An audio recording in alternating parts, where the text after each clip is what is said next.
কেমন দাঁড়া দাঁড়া বাড়াতে গেল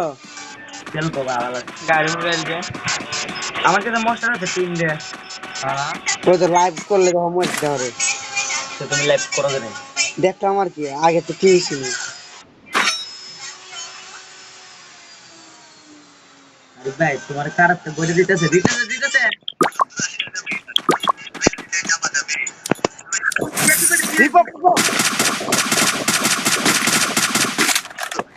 তিনজন খালি হয়ে গেলাম